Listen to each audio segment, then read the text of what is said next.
तो अब देखते हैं, एक पैरेलल प्लेट कैपेसिटर है जिसके कैपेसिटर गैप में, देखिए पैरेलल प्लेट कैपेसिटर बना रहे हैं। ये पैरेलल प्लेट कैपेसिटर है और उसके कैपेसिटेटिव फील्ड स्पेस के गैप में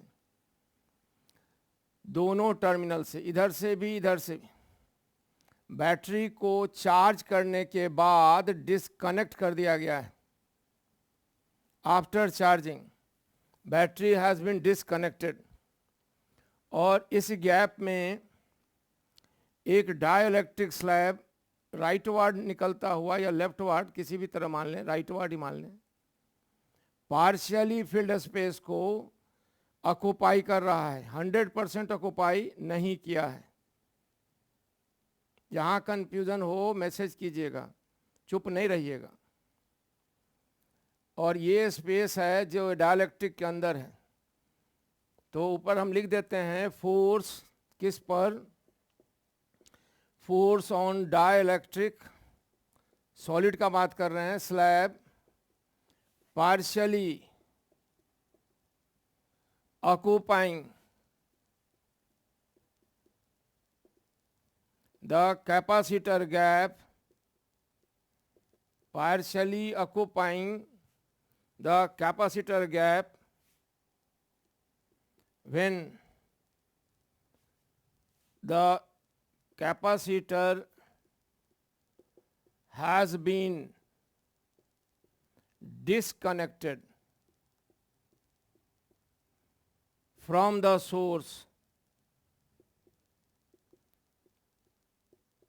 after being charged।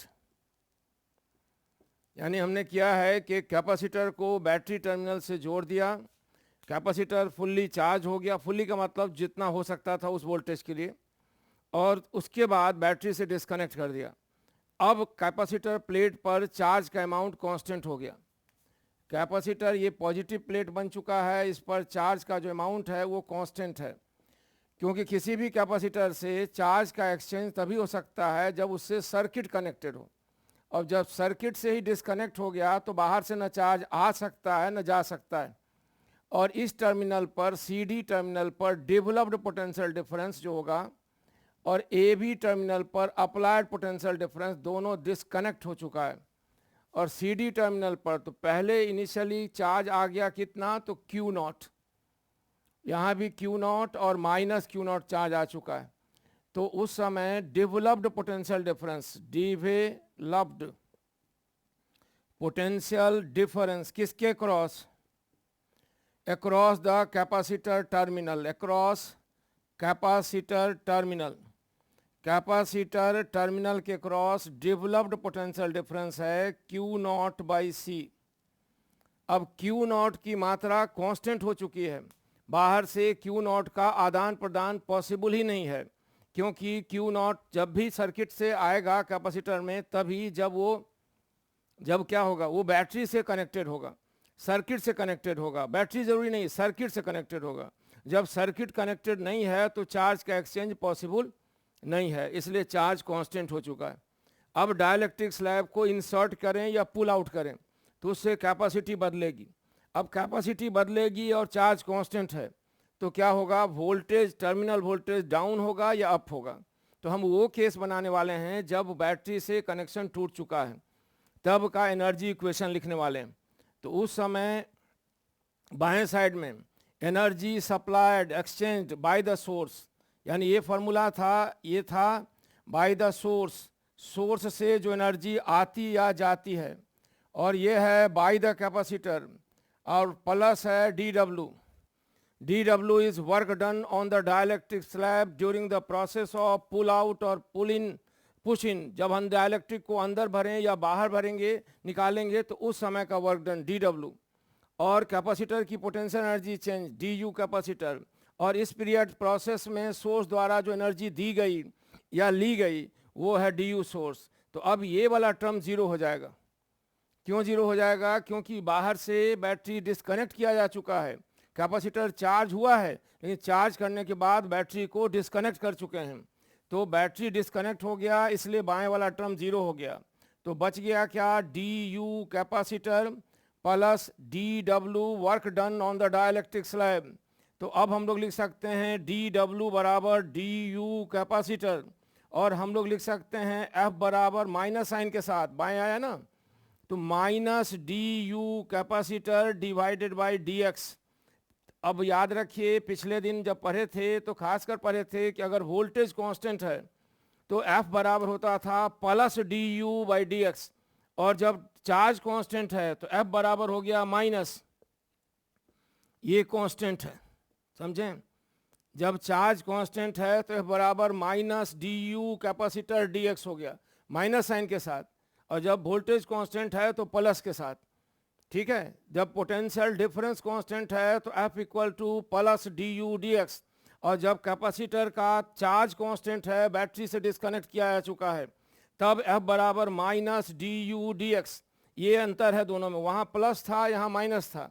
और याद रखिए एक्स अगर दाएं तरफ है तो डी एक्स भी दाएं होगा, और डी एक्स दाएँ है और उसके आगे माइनस है तो फोर्स बाईं तरफ, और प्लस है तो फोर्स उसी तरफ। तो यहाँ पर भी हम लोग डाइलेक्ट्रिक स्लैब डाले हैं, कैपेसिटर गैप को पार्शियली ऑक्यूपाई करता है। तो अब इसकी कैपेसिटी निकालेंगे, इसकी पोटेंशियल एनर्जी निकालेंगे, और इस फार्मूला का इस्तेमाल करके डाइलेक्ट्रिक स्लैब पर फोर्स का वैल्यू निकालेंगे। तो उम्मीद है आप इसको नोट कर चुके होंगे। ये फार्मूला याद रखिए, जब चार्ज कांस्टेंट तो माइनस, और जब वोल्टेज कांस्टेंट तो प्लस। जब डाइलेक्ट्रिक स्लैब पर फोर्स निकालते समय अगर चार्ज कांस्टेंट है तो माइनस, और पोटेंशियल डिफरेंस कांस्टेंट है तो प्लस। और ये फोर्स जो है ना, ये हमारे द्वारा लगाया गया फोर्स नहीं है, ये फील्ड द्वारा लगाया गया फोर्स है। Field exert the force on the dielectric and I have to pull out. अगर करना है तो हमको फोर्स लगाना पड़ेगा, और पुश इन अंदर पुश करना है तो हम फोर्स लगाएंगे, मगर ये फील्ड द्वारा लगाया गया फोर्स है। कौन सा फील्ड? इलेक्ट्रोस्टैटिक फील्ड जो डाइलेक्ट्रिक स्लैब पर लग रहा है फील्ड के अंदर। तो ये अगर नोट कर चुके हैं तो हम लोग चलते हैं कैपेसिटी निकालने इसकी, और फिर पोटेंशियल एनर्जी, और फिर डिफ्रेंशिएट करके फोर्स। देख लीजिए, समझें। हम लोग पढ़ रहे हैं force on dielectric slab which is partially occupying the capacitor gap. हम लोग पढ़ रहे हैं force on dielectric slab which is partially occupying the capacitor gap where the capacitor has been disconnected from the source after being fully charged। Capacitor को fully charge करने के बाद उसको टर्मिनल से डिस्कनेक्ट कर दिया गया है, और तब उसके गैप में पहले से जो डाइलेक्ट्रिक स्लैब है उसको पुल आउट या पुश इन करने में जो वर्क करना पड़ता है उसकी मदद से हमको फोर्स निकालना है, ठीक है। तो उसी फोर्स को निकालने के लिए फार्मूला डेवलप किए, एफ बराबर minus d u capacitor by D x, where dx is the elementary length by which the dielectric slab has been pulled out or pushed in। dx वो लेंथ है जिससे dielectric slab को हम बाहर खींचते हैं या अंदर डालते हैं। तो अब चलिए कैपेसिटी निकालिए, पोटेंशियल एनर्जी का फॉर्मूला निकालिए और डिफ्रेंशिएट करिए, ठीक है। तो हम इसको मिटा रहे हैं, आप उम्मीद है इसको नोट कर चुके होंगे या समझ चुके होंगे।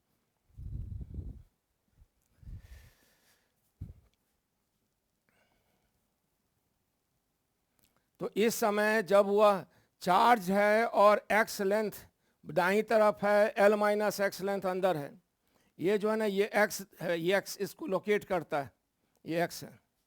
तो इस समय plate area surface area holding the charge distribution a है।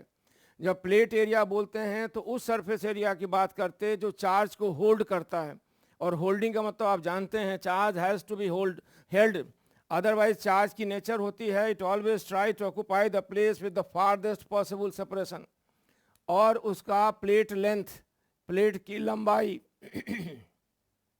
L है, तो पर यूनिट लेंथ एरिया कितना होगा इसकी कैपेसिटी निकालते हैं, C1 और C2। C1 वो स्पेस है जिसमें डाइलेक्ट्रिक नहीं है, तो C1 बराबर निकालें, तो C1 बराबर हो गया epsilon not A divided by L Guna x divided by D. ये हो जाएगा epsilon not A L D x. ये कैपेसिटी हो गई C1 की, ठीक है। ये इस स्पेस की कैपेसिटी हुई जिसमें कोई डाइलेक्ट्रिक मटेरियल नहीं है। अब दूसरा C2 वो स्पेस है जिसमें डाइलेक्ट्रिक स्लैब ऑक्यूपाई किए हुआ है। C2 वो स्पेस है जिसको डाइलेक्ट्रिक स्लैब ऑक्यूपाई किए हुआ है, जिसकी लंबाई कितनी होगी, तो जिसकी लंबाई होगी L माइनस एक्स। तो उसकी कैपेसिटी निकालना हो तो के dielectric slab epsilon not a by L multiplied by L minus x divided by D, यानी ये हो गया के epsilon not A L D और एल माइनस एक्स। अब इसको जोड़ना है सी इक्विवेलेंट। कैसे सोचिएगा, तो सी इक्विवेलेंट इस तरह सोचिए कि दोनों कैपेसिटर स्पेस का पॉजिटिव टर्मिनल इकट्ठे है ऊपर और दोनों का निगेटिव टर्मिनल भी इकट्ठे है, इसलिए दोनों को पैरेलल कॉम्बिनेशन में माना जाएगा। इससे तो सहमत होंगे ना, तो इसलिए दोनों को पैरेलल कॉम्बिनेशन में मानते हैं, C1 प्लस C2। तो epsilon not A L D बराबर होगा के एल माइनस के माइनस 1 गुना एक्स। ये हुआ equivalent capacity of the capacitor when the dielectric slab is partially occupying the space. जब डाइलेक्ट्रिक स्लैब आंशिक रूप से उस स्पेस को भरे हुआ है तब की कैपेसिटी हो गई। जब dielectric slab is partially occupying the space, और ये पैरेलल में लिया जाएगा, सो तो आप सहमत ही हैं पैरेलल में, तो ये सी इक्विवेलेंट हुआ। अब इसकी पोटेंशियल एनर्जी निकालनी है। अब सोचिए पोटेंशियल एनर्जी का क्या फार्मूला होगा। पोटेंशियल एनर्जी का फार्मूला होना चाहिए क्यू स्क्वायर बाई 2c, क्योंकि हाफ सी बी स्क्वायर नहीं हो सकता, क्योंकि हाफ सी बी स्क्वायर उस केस में लेते हैं जब वोल्टेज कांस्टेंट हो। यहाँ वोल्टेज कांस्टेंट नहीं है, यहाँ चार्ज कांस्टेंट है। कैपेसिटी घटेगी तो वोल्टेज बढ़ेगा, कैपेसिटी बढ़ेगी तो वोल्टेज घटेगा, इसमें चार्ज कांस्टेंट है, समझें। इसलिए पोटेंशियल एनर्जी बराबर हो जाएगा Q square by 2c equivalent. Formula यही है। अब इस पूरे एक्सप्रेशन को नीचे धरना है। सोचिए ये पोटेंशियल एनर्जी का फार्मूला हुआ क्यू स्क्वायर बाई 2c, जबकि हम लोग हाफ सी बी स्क्वायर भी देखे थे। हाफ सी बी स्क्वायर उस केस में लेते थे जब पोटेंशियल कांस्टेंट है, समझें। और ये दो पार्ट पैरेलल में कैसे हो गया, इस बात पर अगर ध्यान दें तो C1 एरिया को पहचानिए। डायग्राम में C1 एरिया देखिए कौन सा है, C1 एरिया कौन सा है। तो डायग्राम में C1 एरिया है क्या, तो C1 एरिया भी दिखाई दे रहा है। तो डायग्राम में C1 एरिया जो है उसमें डाइलेक्ट्रिक स्लैब नहीं है, उसका पॉजिटिव टर्मिनल ऊपर है, उसका निगेटिव टर्मिनल नीचे है। और जो C2 एरिया है उसमें डाइलेक्ट्रिक स्लैब भरा हुआ है, उसका पॉजिटिव टर्मिनल ऊपर और निगेटिव नीचे। तो दोनों का पॉजिटिव इकट्ठे है और दोनों का निगेटिव एक है। एरिया डिवाइड हुआ मतलब चार्ज डिवाइड हुआ, तो दोनों को पैरेलल में लिए, इसीलिए ऊपर पोटेंशियल जो प्लस और ये नीचे पोटेंशियल माइनस दोनों पर अप्लाइड है ना, इसलिए उनको पैरेलल में लिए। उम्मीद है बात अब क्लियर हो गया होगा। तो अब इस फार्मूला में रखिए क्यू स्क्वायर, इतना बड़ा टर्म रखना है बाबा जी, देखिए कैसे रखिएगा। क्यू स्क्वायर, क्यू नहीं Q not square L D और 2 एप्सिलॉन नॉट ए और ब्रैकेट के अंदर के एल माइनस 1 इंटू एक्स। ये हो गई potential energy of the dielectric slab.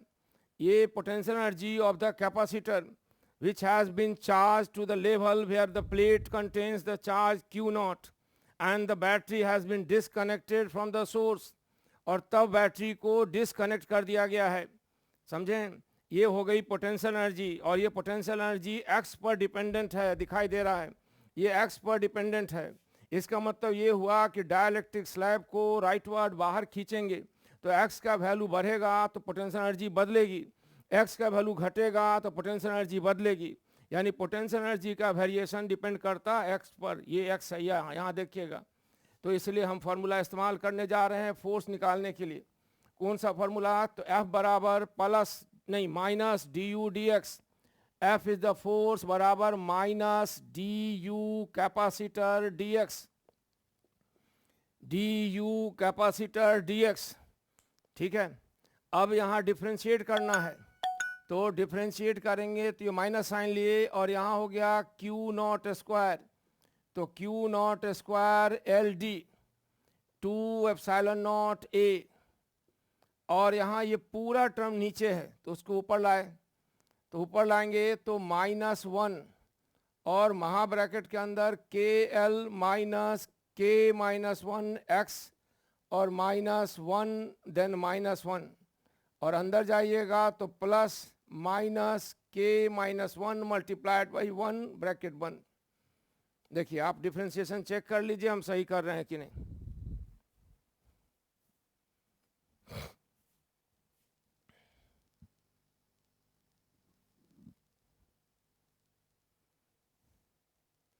हम लोग इस कंडीशन को लेके चले हैं कि there is a parallel plate capacitor और any capacitor which where the capacitor gap has been partially occupied by the dielectric slab, जिस गैप को डायलेक्ट्रिक स्लैब पार्शली ऑक्युपाई करता है।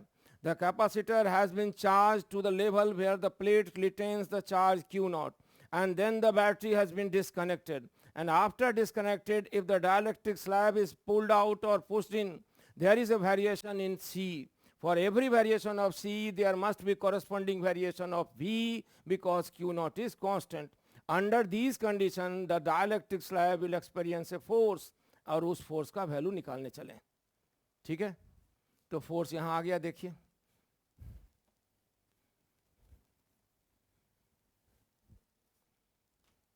अब यहां फोर्स आ जाएगा। देखिए एक माइनस यहां है, एक माइनस यहां है, और एक माइनस यहां है, तीन तीन माइनस है। आप टिक मार्क कर रहे हैं, एक माइनस है, दो है, और यहाँ तीन।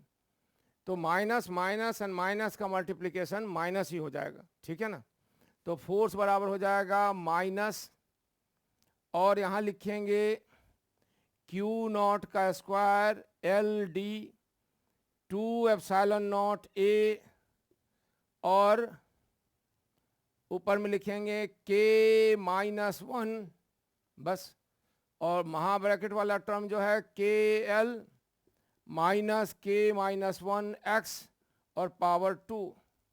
इस तरह हमारा एक्सप्रेशन आ गया फोर्स ऑन डाइलेक्ट्रिक स्लैब। और ये फोर्स पहले वाले फोर्स से डिफरेंट आया है, इसमें x पर डिपेंडेंस भी है। यहाँ जो फोर्स है उसमें x भी डिपेंड करता है, देखिए ये x नीचे। और एक और बात, यहाँ माइनस साइन का भी कुछ फिजिकल सिग्निफिकेंस होगा, उसको देखना होगा। आपने x किधर माना था, राइट के लेफ्ट। अगर प्लस x राइट है तो माइनस का मतलब फोर्स बाएं तरफ है, अगर प्लस x राइट है तो माइनस का मतलब है फोर्स दाएं तरफ है। हम यही बता रहे थे कि हम लोग वो केस लेकर चले जिसमें ये कैपेसिटर है which is occupied by the dielectric slab partially, and the capacitor has been charged to the level where the plate retains a charge Q naught with the help of the constant voltage source or battery. After being fully charged, the battery has been disconnected, and then the charge on the plate becomes constant, and thereafter dielectric slab is pulled out or pushed in. It experiences a force, and that force is defined as F equal to minus du dx, और इस force का value x पर depend करता है। ये हम लोग यहाँ से लाए, यानी x पर, और ये फोर्स जो है वो फील्ड द्वारा डाइलेक्ट्रिक पर लगाया गया फोर्स है। अब एक्सप्रेशन देखने के बाद यहाँ O पर आइए, O से दाएं तरफ डाइलेक्ट्रिक स्लैब को लोकेट करने के लिए x बनाए थे, यानी राइट वार्ड x पॉजिटिव है। अब उसके आगे माइनस आया है, इसका मतलब फोर्स लेफ्ट वार्ड है, यानी इस डाइलेक्ट्रिक स्लैब पर फोर्स का डायरेक्शन लेफ्ट की तरफ होगा। यानी जब आप डाइलेक्ट्रिक स्लैब को राइट की तरफ खींचेंगे तो फोर्स लेफ्ट की तरफ लगेगा, और जब उसको लेफ्ट की तरफ ले जाएंगे तो फोर्स राइट की तरफ लगेगा। तो लेफ्ट वाला केस हम आपके लिए छोड़ देते हैं डायग्राम बना के, आप इसको सॉल्व कीजिएगा और तब प्रूव कीजिएगा कि force always acts inwardly. whether the dielectric slab is pulled out rightward, it experiences force in left direction, and when it is pulled out leftward, it experiences force in leftward direction. Force is always rightward. ये वाला diagram हम आपके सामने बनाते हैं और आपके लिए छोड़ देते हैं, आप इसको सॉल्व करके चेक करेंगे। पहले पढ़ने से देखने के बाद बार बार रिपीट करके देखेंगे, तब डिसाइड करेंगे, अप्लाई करेंगे सेम प्रोसेस, तो आपको पता चलेगा कि फोर्स हमेशा। अब की बार हम डाइलेक्ट्रिक स्लैब को लेफ्ट की तरफ खींच रहे हैं, बाहर पुल्ड आउट, और तब पता लगाने का कोशिश करते हैं कि whether the force experience is right और it continue to be left. अब देखिए, अब ओरिजिन यहाँ है, अब x जो है ना ये इसकी बाउंड्री है। अब जो एयर वाला स्पेस है ना वो L माइनस एक्स हो गया है, एकदम बदलाव हो गया है। और बैटरी को हमने ऐसे कनेक्ट किया था और चार्ज करने के बाद स्विच ऑफ कर दिया है, इसलिए बैटरी के पॉजिटिव प्लेट पर इधर चार्ज प्लस Q नॉट आया है। जो लिखा हुआ है प्लस क्यू नॉट और यहाँ पर चार्ज माइनस क्यू नॉट आया है, इतना स्पेस डाइलेक्ट्रिक स्लैब है ये वाला, जिसका डाइलेक्ट्रिक कांस्टेंट के है, और इधर वाली कैपेसिटी अब C1 हो गई है, उधर वाली कैपेसिटी अब C2 हो गई है। आपको फाइनली फोर्स निकालना है, इसी मेथड से निकालना है और ये चेक करके बताना है क्या फोर्स अब भी लेफ्ट है या फोर्स अब भी राइट है। इस फोर्स का सेम नाम होता है the force experience by electrostatic force, उसमें कोई अंतर नहीं होता है। ठीक है, तो उम्मीद है आप हमारी बात समझे होंगे। हम लोग अभी पढ़ पाए, देख रहे थे when a dielectric slab occupy the capacitor gap, whenever a dielectric slab occupy the capacitor gap and capacitor has been disconnected from the source after fully being charged, then the force experienced by dielectric slab is expressed by a term F बराबर minus du capacitor by dx। और तब हम formula लाए इस case में जिसमें parallel plate capacitor है, बाकी भी केस हम लोग डिस्कस करेंगे। तो पता चला कि फोर्स अगर हम डाइलेक्ट्रिक स्लैब को राइट की तरफ खींचे हैं तो फोर्स लेफ्ट लग रहा है। अब आपके लिए छोड़ दिए हैं कि लेफ्ट की तरफ खींचने पर फोर्स राइट की तरफ लगेगा कि नहीं, तो इसको आप चेक करिएगा और फिर प्रूव करके देखिएगा। आगे फिर और भी केसेस देखेंगे अगले क्लास में।